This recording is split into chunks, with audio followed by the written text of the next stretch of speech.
Bom dia para quem é de bom dia, boa tarde, boa noite. Nós vamos ter mais uma aula hoje sobre a composição da matéria, tá? Antes de falar disso, gente, vamos falar do que é química, porque não apresentei ela ainda para vocês, né? Então, a química, ela é o ramo da ciência que estuda. Vocês vão encontrar essa definição aí. A matéria, as transformações da matéria e a energia envolvida nessas transformações. Tá, e aí, né? Vamos entender isso melhor, gente. Então, eu coloquei duas imagens aqui pra gente pensar um pouquinho e fiz uma pergunta, né? Onde são encontradas a matéria e as suas transformações? Onde vocês acham? Onde vocês imaginam? Será que é algo muito abstrato? O que eu quero que vocês entendam nesse momento é que a química ela está em todos os lugares. Dei um exemplo ali do sistema respiratório. O que acontece com a nossa respiração? A gente inala oxigênio, que é o gás oxigênio, O2, e a gente exala, né? O que a gente vai liberar? CO2. O que aconteceu? Entrou uma coisa e saiu outra, né? Isso acontece em outros aspectos do nosso corpo também, não é? Então, são transformações da matéria. E para que isso ocorra, o que a gente precisa? A gente precisa de energia, senão não acontece, né? Então, eu dei o exemplo do nosso corpo. E tem os alimentos, tem o carro, como que o carro se move, né? Não está acontecendo uma reação de combustão que vai liberar energia. Então, a química, ela está em tudo. Quero que vocês entendam isso. Eu coloquei nos alimentos, no vestuário, nos edifícios, nos medicamentos. Quando você acorda, você pensa assim, eu não uso química na minha vida. Tá errado essa frase. Você pode falar que você não utiliza químicos, né? Ou você utiliza a menor quantidade de químicos possível na sua vida. Tudo que você usa não tem aditivos químicos. Entendem a diferença? Mas a química, ela vai estar em tudo.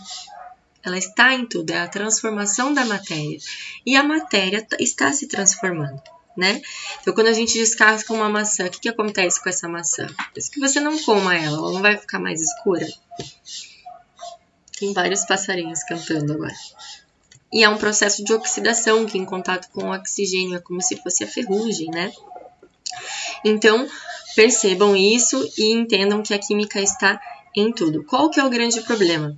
Quando eu fazia faculdade, né, as pessoas perguntavam, você sabe fazer bomba? É a primeira pergunta, porque a química é como se ela estivesse relacionada com algo tóxico ou com algo perigoso.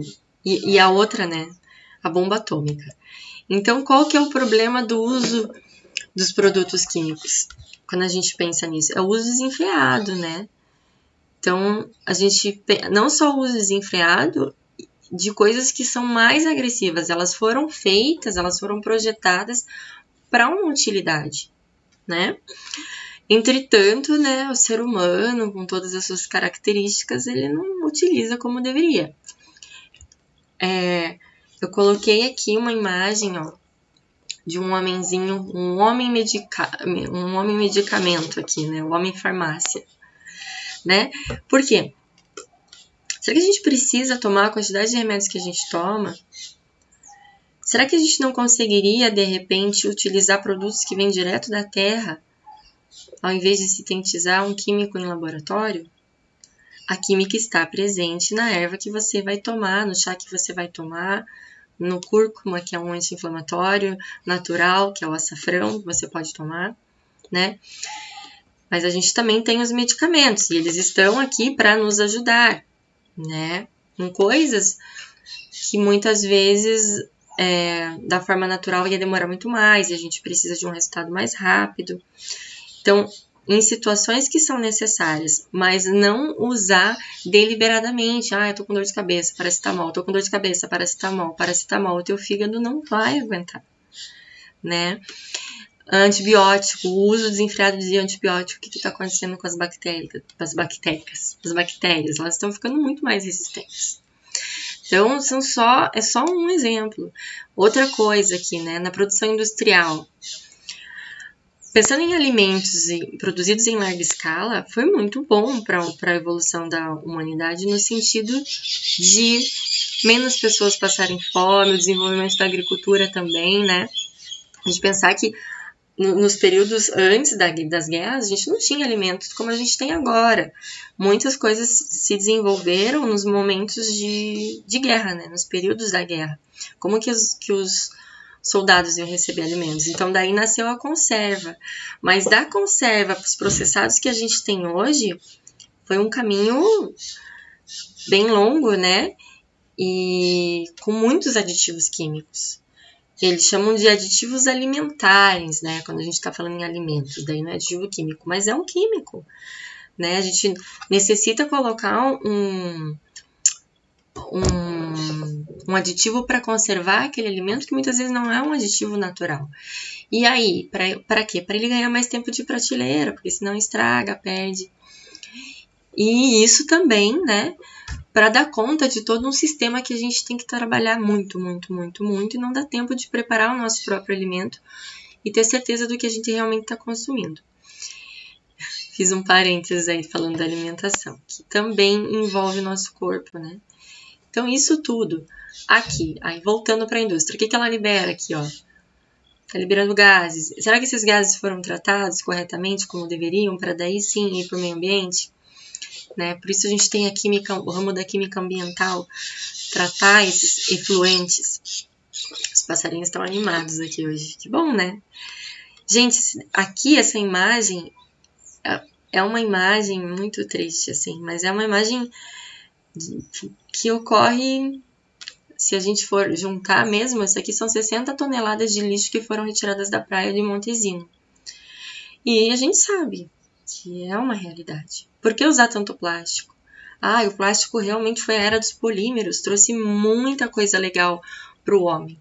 Mas o uso desenfreado de plástico, quase tudo vem em embalagem plástica, as pessoas não fazem o descarte correto, não conseguem reciclar, não conseguem transformar, jogam no aterro sanitário. O aterro ele deveria ser somente para recolher material orgânico que rapidamente se transforma, né? Falando da matéria de novo. Então, o plástico vai se transformar? Vai em torno de 400 anos. É muito tempo, né? E isso tudo está dentro de um ecossistema, tá, gente? A gente pensa que está tudo integrado. Não existe fora. Você não está jogando nada fora, não existe fora. Então, essa é a grande questão da química. Eu queria aproveitar essa aula também para trazer um pouco de reflexão para a gente. E, pensando nisso, agora vamos adiante, né? Como que a matéria se apresenta? Ela se apresenta misturada ou ela se apresenta pura? Lembra daquela última aula que a gente estava falando sobre o ponto de fusão, de ebulição de substâncias puras? Então, a gente vai lembrar disso um pouquinho hoje. Então, assim, esses nomes você já conhece, elas podem se apresentar em um sistema homogêneo. Bom, sistema homogêneo, uma coisa igual. E hétero, diferente, né? Então, aqui eu coloquei para vocês, quando vocês quiserem ler também. Mas a ideia é isso, um sistema homogêneo vai ter uma única fase e um sistema heterogêneo ele vai ter mais de uma fase. Então, a gente chama isso de fase, a gente já vai ver a seguir. Por exemplo, aqui, coloquei 2 exemplos. Aqui é uma mistura de água com groselha, né? A própria groselha já é uma mistura homogênea, porque a gente não consegue ver aqui o que tem, ela já está diluída, a solução de groselha, antes de ser diluída na água, ela já é uma mistura homogênea. Mas vamos colocar lá na água aqui. Tá aqui, colocamos aqui, ó. Né? Você consegue ver onde está a groselha e onde está a água? Não. A gente não consegue ver. Tem mais de uma substância aqui? Tem mais de uma substância aqui. Uma substância formada por água e a groselha também formada por outras mais substâncias ali. Mas a gente não consegue ver onde está cada uma. Certo? Aqui eu trouxe um outro exemplo, que é uma mistura homogênea sólida, né? Que é o bronze.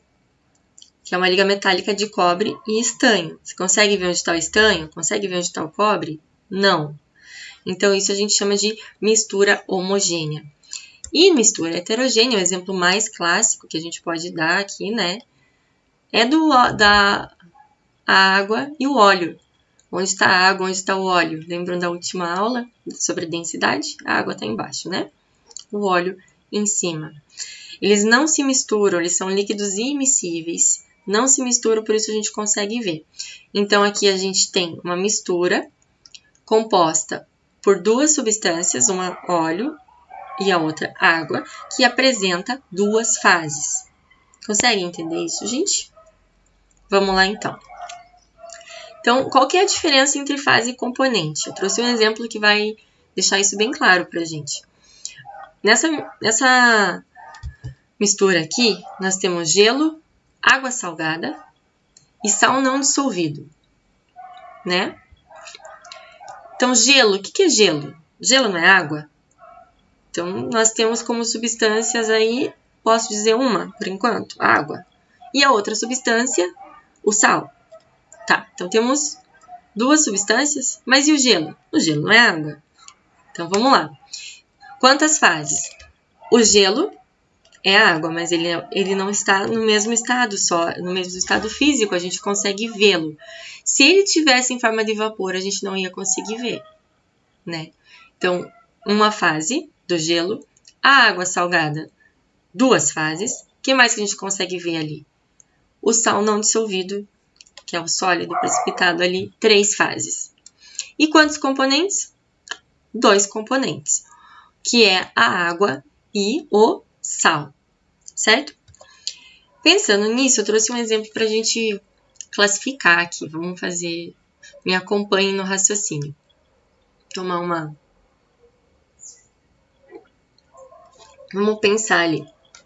Ar atmosférico seco, o ar que a gente respira. Ele é composto por nitrogênio, oxigênio, gás argônio e gás carbônico. Deve ter muito mais gás carbônico hoje em dia. Pensando nisso, o que a gente consegue pensar do ar? Ele é uma mistura? Vamos lá. É uma mistura. É um sistema homogêneo que só tem uma única fase. Não consegue ver onde está o nitrogênio, onde está o oxigênio, a gente não consegue ver. Você consegue separar os gases que compõem o ar? Não. Quem são os gases que compõem o ar? Ora, são 4, nitrogênio, oxigênio, argônio e carbônico. Então, a gente tem 4 componentes, certo? Tudo bem por aí? Bom, a gente tem também aqui um exemplo de baixo, soro caseiro. Nesse sistema, tem água, açúcar e sal. E o que a gente consegue ver aqui? Uma única fase. Então, por isso ele é chamado de monofásico. A gente não consegue ver mais uma fase aqui, só essa. E aí, tem 3 componentes, né? Eu não posso dizer que tem uma substância pura aqui. Se eu tivesse somente a água, eu teria uma substância pura. Agora, não, eu tenho 3 substâncias, a água, açúcar e o sal. Então, 3 componentes. Tudo bem? O próximo exemplo. Água com sal e gelo. O que vocês acham? Vai ser monofásico? A gente consegue ver a água? Consegue. Consegue ver o sal? Ó, tá vendo aqui, ó, um precipitadinho? Consegue. E também consegue ver o gelo. Então, a gente tem um sistema heterogêneo trifásico, porque a gente consegue ver 3 fases aqui. 1, 2, 3. E quantos componentes? 2. Quais são? A água e o gelo. Não, a água e o sal, né? Porque gelo é água, então substâncias são o número de componentes. Sal e água. Tranquilo? Vamos adiante. Então, bem basiquinho, a aula de hoje vamos relembrar, substância pura, um só componente, e tem também a temperatura de fusão e temperatura de ebulição constantes. Lembram disso da última aula? As misturas, elas vão ter mais de um componente e tem temperatura de fusão e temperatura de ebulição variável, tá? Então, dentro disso que a gente viu também, o número de fases de um sistema, ele não necessariamente é igual ao número de componentes. A gente viu que tem situações que a gente tem mais componentes e menos fases, né? Tem 3 fases e 2 componentes. A gente viu esses exemplos aí. Tudo bem? E a gente sabe que elas podem formar uma única substância pura. Por exemplo, a água e o gelo é uma substância pura. E ela pode formar um sistema heterogêneo. Conseguem perceber isso? É um sistema heterogêneo. Não é uma mistura, porque só tem substância pura. Não esqueçam disso, gente. Mistura não vai ter somente substância pura. A gente viu isso na aula passada e agora para fechar. Então, um sistema homogêneo pode ter substância pura, pode ter mais de uma substância pura e assim formar uma mistura, certo? E um sistema heterogêneo pode ter mais de uma substância pura e formar uma mistura, mas ele também pode ser composto por somente a mesma substância, como é o caso da água e do gelo. Beleza? Ó, resumidamente seria esse quadro aqui. Então, a gente tem a matéria e a gente pode ter, então, a formação de um sistema homogêneo, que vai apresentar apenas uma fase, então eu não consigo identificar o que é o que. Ou ainda um sistema heterogêneo, que vai apresentar mais de uma fase, por isso ele é heterogêneo. No sistema homogêneo, a gente pode ter substância pura, que vai ter somente um componente, né? Ou ainda uma mistura homogênea, que vai ser uma solução com mais de um componente. Esse nome, solução, é o nome que se dá para a mistura homogênea, tá, gente? E no sistema heterogêneo, a gente vai ter substância pura, né? Um componente que pode estar nas formas sólida, líquida ou gasosa. Então, veja, é o caso da água e do gelo. Ou ainda, uma mistura heterogênea, que nós podemos ter mais de uma substância aqui envolvida. Tudo bem? Então, bons estudos a todos e até breve!